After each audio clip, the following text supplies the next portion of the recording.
வணக்கம், நான் உங்கள் மோகனா. வெளிநாட்டு செய்திகள் 4/8/2025 திங்கட்கிழமை. வாங்க செய்திக்குள்ள போகலாம். பீஜிங் ஆகஸ்ட் 4 ஜப்பான் கடற்பகுதியில் ரஷ்யாவுடன் கூட்டு போர் பயிற்சியை தொடங்கிய சீனா. உக்ரைன் மீது ரஷ்யா கடந்த 2022ஆம் ஆண்டு போர் தொடுத்தது. இதற்கு பிறகு ரஷ்யா சீனா இடையேயான பொருளாதார அரசியல் உறவில் முன்னேற்றம் ஏற்பட்டு உள்ளது. இதனைத் தொடர்ந்து இராணுவ ஒத்துழைப்பையும் இரு நாடுகளும் வலுப்படுத்தியுள்ளது. அதன் ஒரு பகுதியாக ஜப்பான் கடற்பகுதியில் இரு நாடுகளும் கூட்டு போர் பயிற்சியை தொடங்கின. 3 நாட்கள் நடைபெறும் இந்த பயிற்சியில் நீர்மூழ்கி கப்பல் மீட்பு மற்றும் எதிர்பார்ப்பு ஏவுகணை எதிர்ப்பு நடவடிக்கை போன்றவை மேற்கொள்ளப்பட உள்ளது. இதற்காக சீன ஏவுகணை எதிர்ப்பு அமைப்பான அவோக்சிங் மற்றும் போர்க்கப்பல்கள் ஆகியவை ரஷ்ய கடற்படையுடன் இணைந்து பயிற்சிகள் மேற்கொள்ள உள்ளன. அடுத்த செய்தியை பார்க்கலாம். காஜாவில் 23 பேர் பலி. காஜா ஆகஸ்ட் 4 உணவுக்காக காத்திருந்த பொதுமக்கள் மீது துப்பாக்கிச் சூடு. காஜாவில் உணவுக்காக காத்திருந்த அப்பாவி மக்கள் மீது நடைபெற்ற துப்பாக்கிச் சூட்டில் 23 பேர் உயிரிழந்தனர். காஜா மீது போர் தொடுத்த இஸ்ரேல் காஜா இடையே நீண்டகாலமாக மோதல் போக்கு நிலவியது. இதனால் கடந்த 2023ஆம் ஆண்டு இஸ்ரேலுக்குள் நுழைந்த ஆமஸ் அமைப்பினர் தாக்குதல் நடத்தினார். இந்த தாக்குதலில் 1600 பேர் கொல்லப்பட்டனர். மேலும் 250 பேரை அவர்கள் பணைய கைதிகளாக கடத்தி சென்றனர். இதற்கு பதிலடியாக காஜா மீது இஸ்ரேல் போர் தொடுத்தது. 22 மாதங்களுக்கு மேலாக நடைபெற்று வரும் இந்த போரில் இதுவரை 60,000க்கும் மேற்பட்டோர் பலியாகி உள்ளனர். லட்சக்கணக்கானோர் தங்களது வீடுகளை இழந்து உணவுக்காக கையேந்தும் நிலை ஏற்பட்டுள்ளது. எனவே இஸ்ரேல் ஆதரவு பெற்ற தன்னார்வ நிறுவனங்கள் அவர்களுக்கு உணவு உள்ளிட்ட நிவாரணப் பொருட்களை வழங்கி வருகின்றன.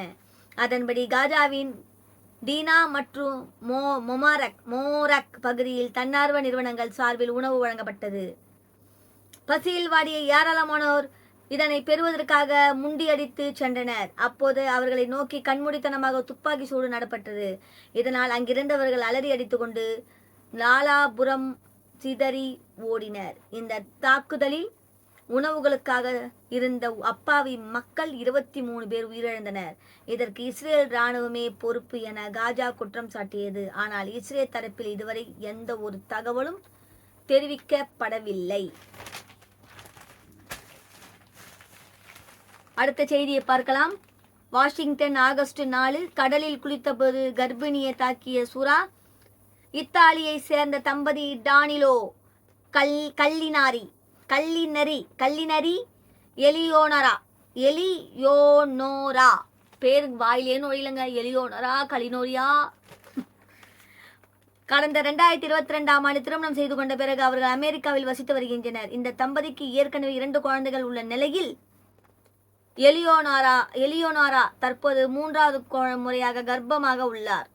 இதற்கிடையே அங்குள்ள புவேர்டோ ரிக்கோ கடற்பகுதிக்கு அவர்கள் சுற்றுலா சென்றிருந்தனர். அங்கு அவர்கள் கடலில் குளித்து கொண்டிருந்த போது எலியோனோராவை ஒரு சுறா தாக்கியது. இதில் பலத்த காயமடைந்த அவர் மீட்கப்பட்டு உடனடியாக ஆஸ்பத்திரியில் அனுமதிக்கப்பட்டார். அங்கு அவருக்கு சிகிச்சை அளிக்கப்பட்டு வருகிறது. கர்ப்பிணி பெண்களே அந்த காலத்துல யாருமே வீட்டுல இருந்து வெளியே விட மாட்டாங்க. அப்படியே பத்திரமா பார்த்துன்னு இருப்பாங்க. இவங்க பாருங்க, போய் குளிச்சுன்னு இருக்காங்க. அது சுறா வந்து பண்ணி ஆஸ்பத்திரியில் அனுமதிச்சிருக்காங்களாம். ரொம்ப ஒரு பாவம். அவங்க நல்லபடியா தாயும் செய்யும் நல்லபடியாக வரணும். எங்களுடைய யூடியூப் சேனல் மூலமா நாங்கள் அவங்கள வாழ்த்துறோம், நல்லபடியாக இருக்கணும்னு சொல்லிட்டு. அடுத்தது வெலிங்ஸ்டன் நியூசிலாந்தில் குழந்தையை சூட்கேஸ்குள் கடைத்து பஸ்ஸில் கொண்டு சென்ற பெண். ஆகஸ்ட் 4 நியூசிலாந்து ஆக்லாந்து நகரில் இருந்த ஒரு பஸ் புறப்பட்டது. கைவாகா என்ற இடத்துக்கு அருகே சென்றபோது ஒரு இளம்பெண் வைத்திருந்த சூட்கேஸ் அசைந்தது.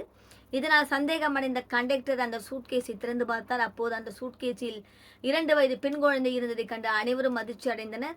இதுகுறித்து கண்டக்டர் அளித்த புகாரின் பேரில் அங்கு விசாரித்த போலீசார் அந்த இளம்பெண்ணை கைது செய்தனர்.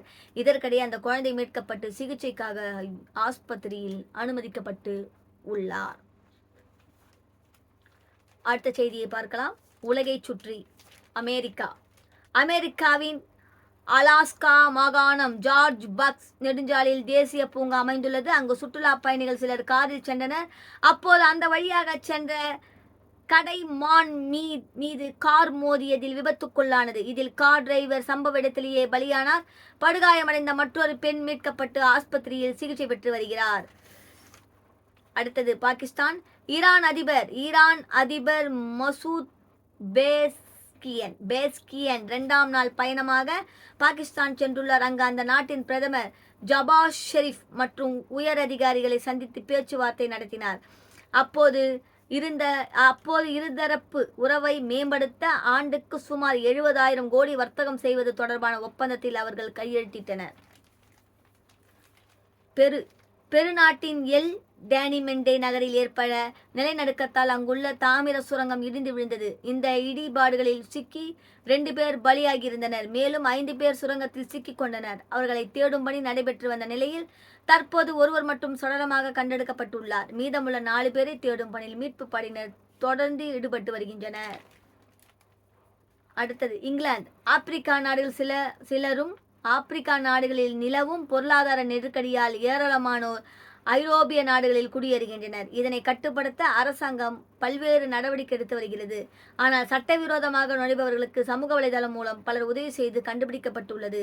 எனவே சட்டவிரோத அகதிகளுக்கு உதவி செய்தால் புதிய குடியேற்ற சட்டப்படி 5 ஆண்டுகள் வரை சிறை தண்டனை விதிக்கப்படும் என அரசாங்கம் எச்சரிக்கை விடுத்துள்ளது. வாங்க அடுத்த செய்தியை பார்க்கலாம்.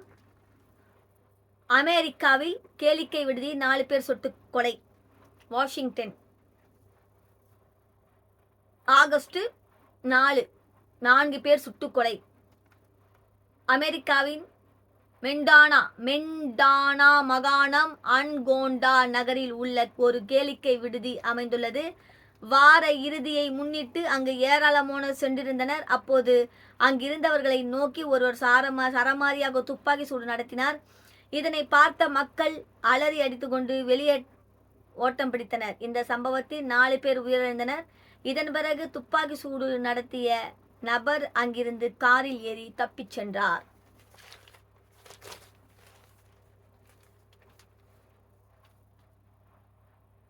இத்துடன் இந்த செய்தி அறிக்கை முடிவடைகிறது.